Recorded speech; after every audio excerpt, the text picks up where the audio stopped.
Hello, everybody, and welcome to a new episode of What the Field. I'm Emmeline. And I am Roman. Today, we're honored to be joined by Juliana Jaramillo from Rainforest Alliance, and we are going to be talking about regenerative agriculture in the Global South. Juliana, welcome. Maybe you could start off by explaining a little bit what do you do at the Rainforest Alliance, what's your background, and what the Rainforest Alliance is all about. Yes. Hello. Good morning, good afternoon, good evening, everyone. And first of all, thank you so much, Emmeline and Roman, for your kind invitation for me to be here today talking about my favorite topic. So I am the lead of the regenerative agriculture topic at the Rainforest Alliance. And for those of you who do not know the Rainforest Alliance, this is, as the name indicates, is an alliance of farmers, forest communities, civil organizations, companies, individuals, all trying to have more sustainable supply chains and also working in some of the most threatened natural ecosystems in the world. Brilliant. So, Juliana, can you tell us a bit about some of the themes your organization works on? What topics? Yes. We work on a range of themes that would help us achieve our mission, which is people and nature thriving in harmony. So as many people would know us for the environmental side, we also work a lot on human rights, on livelihoods, on forest communities, on climate change. Yes, so altogether youth, gender, all in the different areas we work. And what are the programs that you offer within that alliance or network of farmers? Because I understand there's like different types of programs, right? Exactly, yes. We are best known for the certification program. So many of you may know us for the Green Frog, but in reality, we do much more. We work on 4 main intervention areas. So we work on landscape level projects, on advocacy, the certification program, obviously, and then also on supply chain services, and they all work together to deliver our mission. For example, the supply chain services, they go beyond the certifications of companies that would like to go beyond and make a greater impact on their supply chains. And the landscape work is incredibly important because we take a broader view and we can achieve higher impact in them. Right. Juliana, you mentioned certification, and I want to get a bit more into matter. How do you actually manage to scale it, and how do you measure it? Because obviously you work all over the world with farmers all over the place, and also very rural areas, which are very difficult to access. How do you manage that? Exactly. So it's we work with about 2 million producers in 70 countries, around 5,000 companies. So it's a huge outreach, and it's not possible to do it alone. So that's why we are an alliance, and we have a very robust assurance system that is risk-based and data-driven. And we working in collaboration, in partnership with auditors, with what we call compliance bodies, different organizations that go there and have their auditors collect the data and check that to ensure the credibility of the program and to ensure that the requirements are met in the field. Mm-hmm. Brilliant. I mean, I think the work you're doing is great, obviously, because there's not a lot of organizations, I think, that have this focus of smallholder farmers in the global south. But there has been some criticism too, especially pertaining to the fact that you do not require minimum prices for the sale of these products. So as far as I understand it, the farmer is not guaranteed a certain price, but kind of has to adapt to the global market conditions. Yes, correct. Yes, we do not have a minimum price, and we are well aware of the criticism. However, in the 2020 certification standard, we do have a requirement for additional cash payments for certified crops.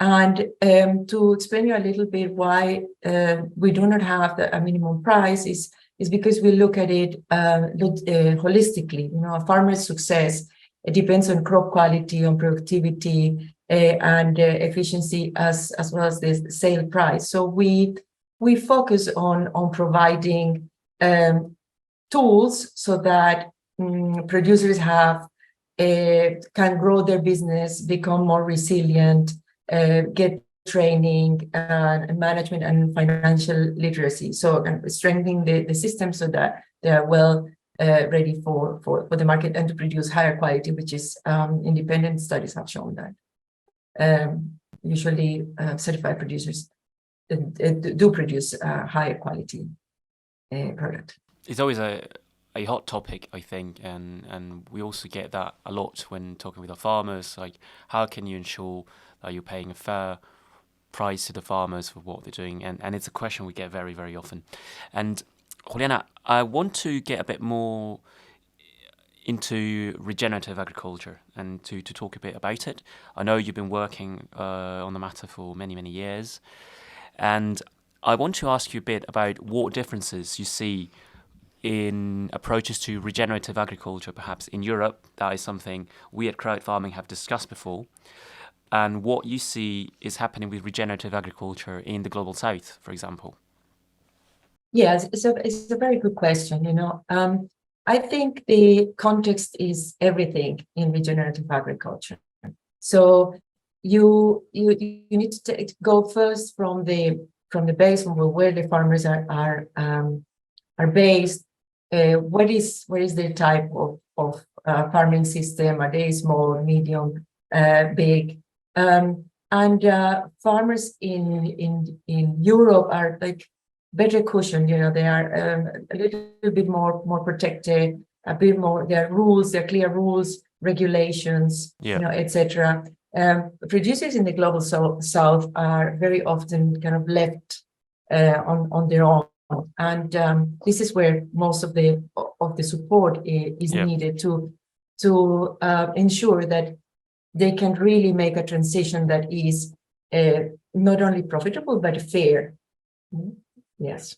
And I want to bounce on something you said, because you mentioned about rules and regulation, and particularly for regenerative agriculture, I think it's a very muddy topic, if I may use that term, since there aren't clear rules, at least in Europe. So I can imagine it can also be very, very challenging to apply regenerative, or to start a conversation on regenerative agriculture when talking to a producer, I don't know, in Ecuador, for example, or in Africa, since also the environment is completely different. So trying to impose a global set of rules when the crops are diverse, communities are completely different, and the problems are also different from one part of the world to another. Yes, you're totally right. And I think the most important and the approach that we have been taking is to go context specific, to see exactly what works where and what kind of practices can deliver the biggest outcomes, for example. So we always tailor our approach to regenerative agriculture, and we focus on the principles. You know, there is no agreed definition of regenerative agriculture out there. And that is a bit problematic because people tend to define it differently. We have taken a step to define it and to have particular pillars that this definition should have, and we are based this in the well-established, known, scientifically proven agroecological principles. So if you focus on your ultimate goal, and on top of this you put together the context of the producers, then you can tailor more or less where you want to deliver. To give you an example, we are in the last stages of piloting the regenerative agriculture program for cocoa production in West Africa. And in that particular setting, it is incredibly important to have the livelihoods piece taken into account. You know, you need to lift the producers out of poverty. You need to ensure that there are the correct incentives, mechanisms for them to make, have alternative sources of income etc. But and that also the environmental outcomes are delivered. So I think the combination of focusing on your mission, focusing on the principles behind, and also taking into account the local realities is crucial. And as a regenerative agriculture expert, would you say that it makes a difference in praxis, whether you have a certain type of crop or in which concrete location you're at? Does it make it easier or harder to actually apply the principles of regenerative agriculture if you're in, I don't know, an African country or an European country or a South American country, not in terms of, not even financially, but really more in terms of meteorological conditions, etc.? Yes, it makes a huge difference. It makes a huge difference, and this for us this should be the starting point. It is not the same to have regenerative agriculture for an annual crop, cereal or something, that compared to a perennial crop. Normally, perennial crops are much more stable. You can produce a more stable agroecosystem where the relationships or the ecosystem services can be kind of established on the long run, because there is no constant kind of change in the vegetation. And the importance of the local environment, so the weather, the soil conditions, is also hugely important. You need to know how to reestablish the soil, what kind of species to use. When it comes to regenerative agriculture, the detail is, the devil really is in the detail. So it's not about planting trees, but it's about what kind of trees are these trees delivering on the ecological parameters that we have, but also from the, say, alternative income point of view, like what timber species, what food crop species, what is the ranging. So in this sense, the actual designs of the systems in the different areas is very important.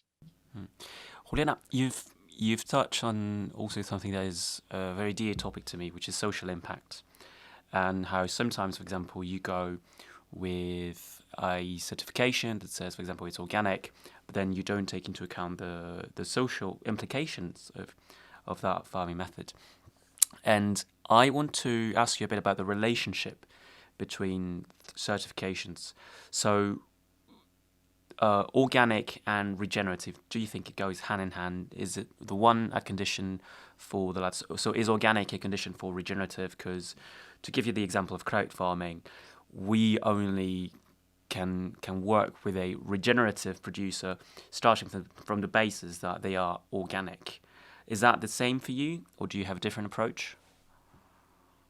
Yes, I think here to answer this question is very important, again, to look at the principles. So when you look at regenerative agriculture being a journey where you have on one starting point, like conventional, very degrading agriculture, and on the other end you have regenerative, very clean, very reliant on natural processes, you go through different stages.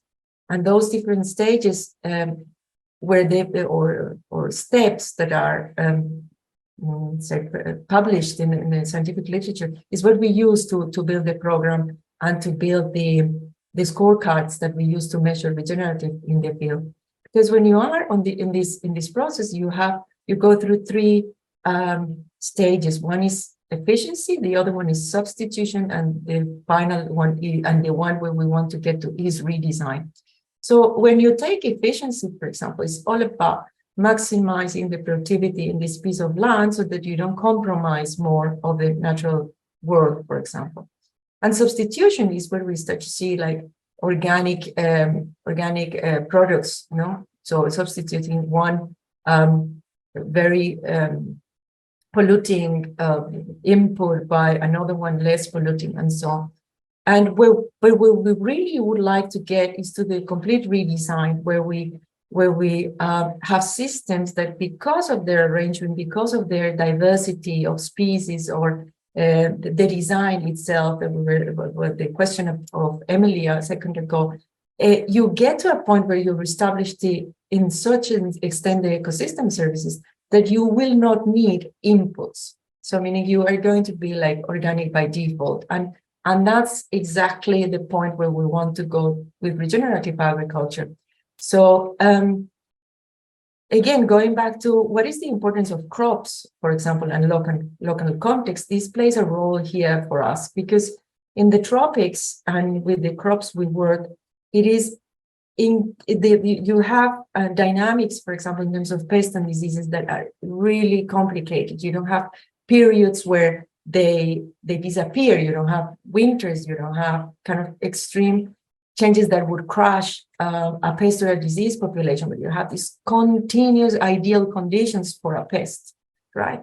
And since the producers in there have very little support and very little incentives, like also economic incentives to transition, we try to walk them little by little on this path to the pure regeneration. So we encourage them, like, first, please, to phase out all the highly hazardous pesticides, the pesticides. And as we go and advance in the journey, it gets tougher and tougher. And what we are asking for our alliance and for the consumers, for example, is please try to see what is behind what it is produced, because the price you pay for these products may be the difference, to have a product that can be completely regenerative, reestablishing these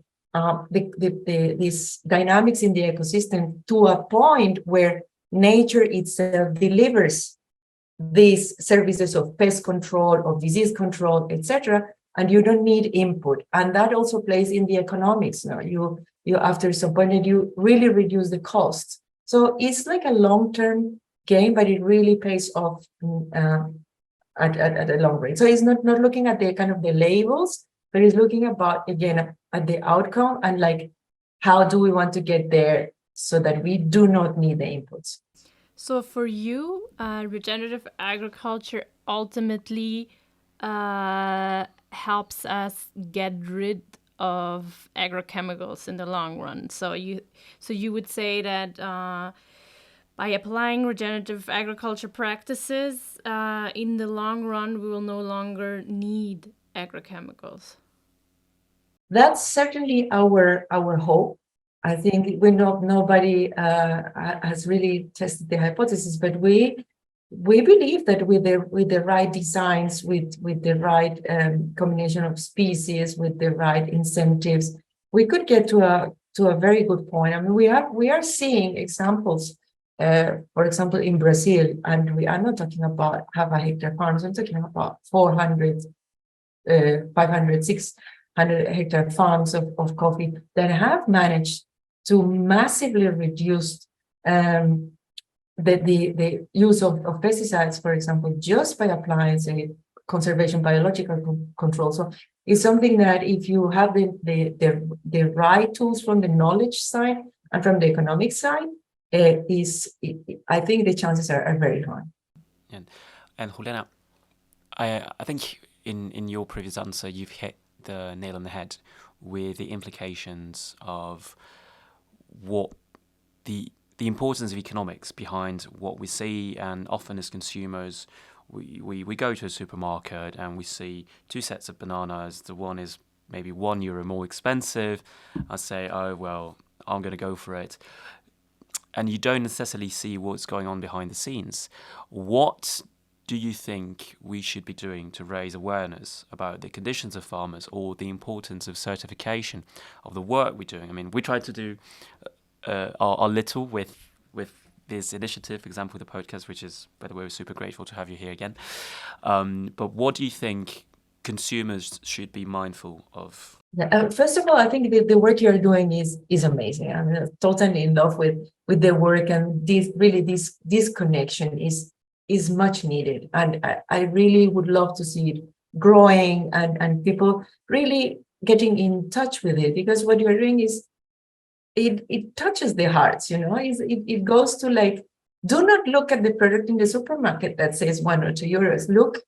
Look at who's behind. Look at what kind of families are behind.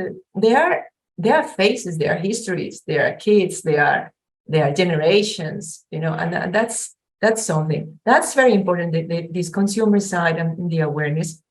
But as with all huge challenges, it not only has to end up in the shoulders of few ones. Traditionally is on the shoulders of the producers, like sometimes the companies say just produce regenerative, or the consumers say produce cheaper and so. But when you look at like all the actors, you can see, and particularly in the global south, that is my topic, is the incentivation. So the incentives go mostly for conventional agriculture, because we need to visibilize the business cases behind regenerative agriculture. We need to visibilize the long-term gains and rewards of regenerative agriculture, so that people can transition. I think this transition is very knowledge intensive, and that's why people are hesitant. So there should be an investment in explaining why it's important. And the change of mindset is huge, to be saying, we are coming from a model of conventional farming that worked at some point in time. It worked because it was meant to solve a problem, it's meant to solve a food security problem and so on. But in the conditions we are now, with a climate crisis, with a biodiversity loss crisis, with a livelihoods crisis, it doesn't work anymore. We need a new paradigm, and I think we all should join efforts and start putting incentives into regenerative agriculture rather than a conventional one, a polluting one, because it's not going to serve us well. Absolutely. We're totally in agreement on that one, I think. 100%. And I think it's interesting because you've got in society perhaps the early adopters of regenerative agriculture, who are people who are committed and whose values really align with regenerative agriculture. But that, I don't see it, I personally do not see it here, at least in Spain. I don't see loads of discussion around regenerative agriculture in the media, or when you go to a bar, for example, you don't talk about regenerative agriculture. It's more in specialized circles.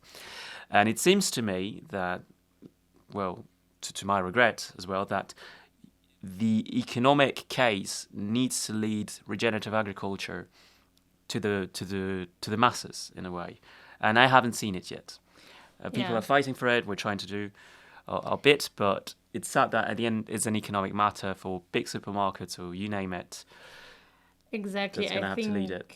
I think what you yourself mentioned, this kind of lack of incentives for the farmers, seems to be the main roadblock stopping the scaling of regenerative agriculture. I mean, we've been hearing that also from other partners in this space, like climate farmers, like Alvelal. I don't know if you've heard of them, but they all say the same thing, basically. They say no one's going to be paying these farmers to build the soil, to foment that biodiversity in their fields, etc. They're only being paid for yields, and they're being paid more for higher yields. And so they don't have the incentive to, or they don't have the finances even to practice something different than what they've been doing for these last few years. So really, we need to find a way to kind of finance also this transition to regenerative agriculture, right? Or what would you say are the main roadblocks, basically, for scaling this system that we all agree would be the way forward in terms of climate change, etc.? Yeah, I guess, I mean, I have good news.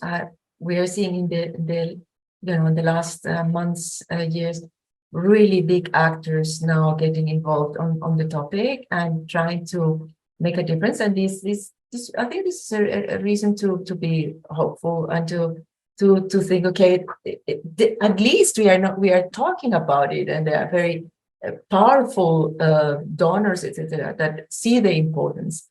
What I see here is like there is a lot of willingness, not so much knowledge about how to do it. And here, for example, the importance of agreeing on a definition of regenerative agriculture that is based on these principles, that delivers on multiple outcomes, etc., is very important. Also, the frameworks, how we measure it, so that it doesn't end up being just a greenwashing exercise and money-making operation for just a few. The awareness about the change in mindset, everything is going to be okay if we transition, and in there, a big opportunity for, say, the companies, governments, other actors to say, just do it. It's going to be okay. Science is showing you that it's going to be okay. I've got your back. I think that's the most important, particularly in the global south, because if you have half a hectare and you have 5 children to feed, and you have to send them to school, and you want some decent standard of living, if somebody comes and tells you, just change everything for regenerative, and perhaps in the first 2 years you're going to have a drip in productivity, well, chances is you're going to say no. But if you have someone who says, I'm going to cover the cost of these 2 years, and let's look together at how it's going to pick up, I think can make a big difference. Also, from the side of the consumer, like we know that there is the consumers do not really recognize what is regenerative. And I think the visibilizing the benefits of regenerative agriculture from all the angles, from the economic, from the social angle, from the environmental angle, beyond climate change. Personally, I'm concerned by a little bit by the carbon tunnel vision that we see all the time. Like regenerative agriculture means solving the climate crisis. We shouldn't look at this. I mean, we should look at it as a type of agriculture that we need to heal us all, to heal the environment, to heal the world, the agricultural world out there. And the mitigation, the reduction of emissions is one piece, but huge is the potential of biodiversity conservation, which biodiversity loss is one of the drivers of climate change. And that's like, let's look at it also about fairness, is what we say. What is behind this bunch of bananas? How many people, how many contaminated rivers or not, or etc. Yeah. So you're saying basically to have a more holistic approach to the topic and not so focused on one single aspect, as I understand. Absolutely, yes. And one last thing, because you mentioned the general potential of regenerative agriculture to heal our planet or to heal the environment. And one major issue that's becoming more and more pressing now with the prolonged drought periods, and then suddenly we have floods because after a year without rain, it rains a lot, at least in Europe that's been the case.